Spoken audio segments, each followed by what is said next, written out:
Hi friends, நம்ம ப்ளவுஸோட கையை நீட்டாக எப்படி ஹெம்மிங் பண்ணலான்னு பார்க்கலாம். ஃபஸ்ட்டு வந்து ப்ளவுஸ் கையை நம்ம இந்த மாதிரி கீழே மடித்து தைக்கிறத மடித்து தச்சுக்கோங்க. மடித்து தச்சுட்டு ப்ளவுஸில் ஃபுல்லுமே நம்ம வந்து தையல் போட்டு எடுத்துக்கோங்க. அப்புறம் வந்து நம்ம எல்லாம் முடிச்ச பிறகு கீழே அந்த கையில் தையல் போட்டிருக்கதை இந்த மாதிரி பிரித்து எடுத்துக்கோங்க.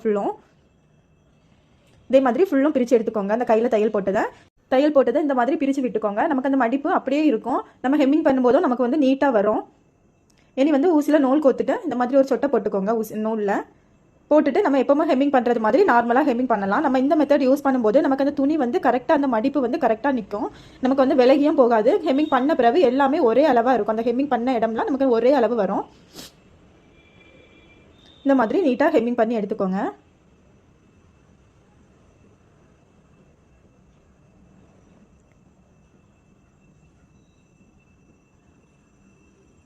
இப்போ பாருங்கள், நான் ஹெம்மிங் பண்ணி பண்ணதை காமிக்கிறேன். இந்த மாதிரி ஃபுல்லுமே சுற்றிக்கும் ஹெம்மிங் பண்ணிக்கோங்க. ஹெம்மிங் பண்ணி முடிச்ச பிறகு பாருங்கள்.